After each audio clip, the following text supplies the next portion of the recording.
Hello, this is Dinah Kalasa for Lightspeed Saber League, the world's fastest light-based fencing. I'm here to explain how to be a Lightspeed Saber beginner referee, aka a secondary referee. Our reffing system is made up of 2 referees, a secondary referee and a head referee.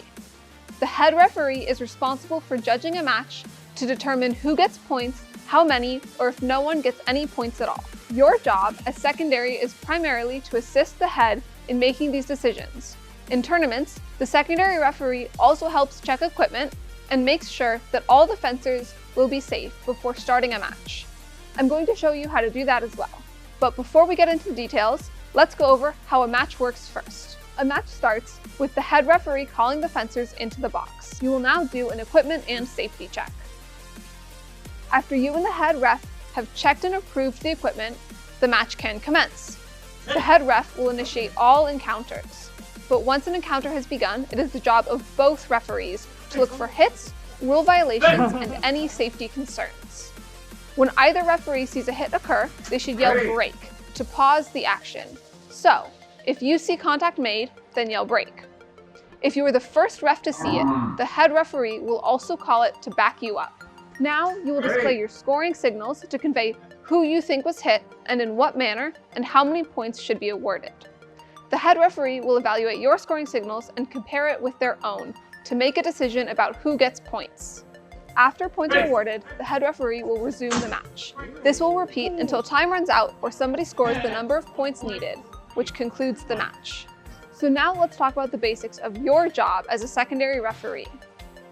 As a secondary referee, if you are reffing a tournament, then part of your job will be to do a safety check of the fencer's equipment. Here's what that looks like. We're going to do 2 things with the saber. First, we're going to twist the blade to make sure that it is secure. And 2, we want to check that the safety tape is flush with the emitter. If it is loose, or if the tape is not flush with the emitter, then we need to take out the blade and reseat it to make sure that everything is secure.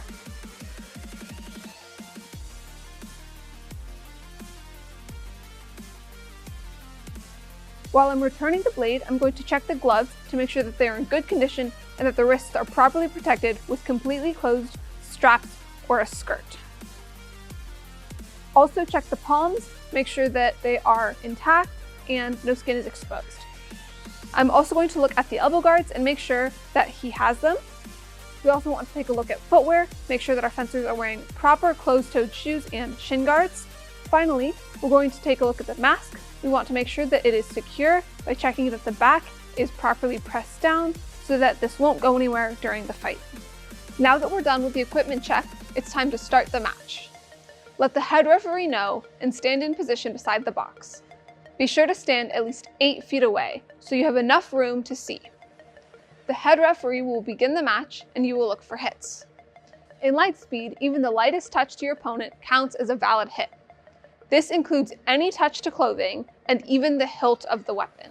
Each scoring action in Lightspeed has an accompanying arm signal that referees use to communicate quickly with each other, with the fencers, and with the audience what they think happened. Here are the basic signals. If first contact is made to the body, the arm is held straight out towards the fencer who received the first direct hit, and the second arm is held at a 45-degree angle towards the fencer who was hit second during the exchange.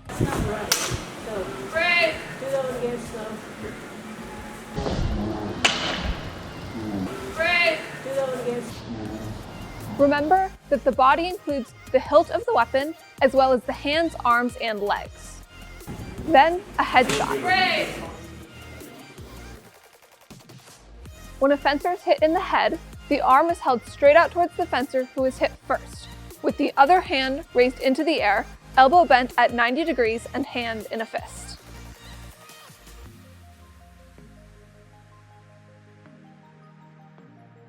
A counterattack is when the fencer blocks or deflects an attack and then responds with their own attack.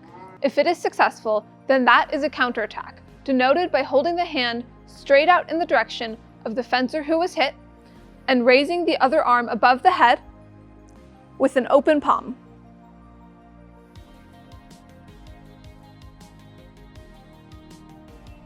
Then clean contact is when a fencer hits their opponent in the body without being hit in return.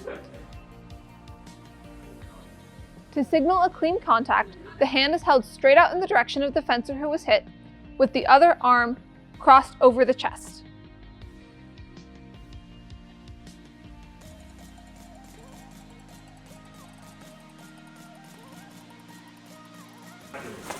If there is simultaneous contact, meaning both fencers hit at the same time, or it's too close of a hit to call and you're not sure of who hit first, then you signal a contact in both directions. An indirect contact is any hit that lands on target but is at least partially blocked or deflected by the opponent.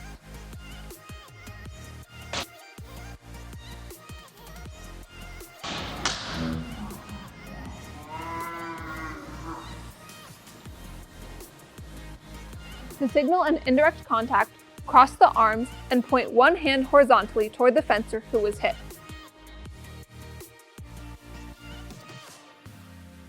In the event that the action is stopped by the other referee, but you don't feel any contact was made to either side, or if you may have accidentally stopped the action before any contact was made, you can signal no contact. We'll throw it out, nothing done. To do this, cross both arms over your chest. If you were unable to confirm whether an attack made contact or not, perhaps because you don't have line of sight on the target area, you can use an abstention. To abstain, shade your eyes on one side, on the other side, or both. By abstaining, the head referee can put your signals together with theirs to determine what was most likely to have occurred.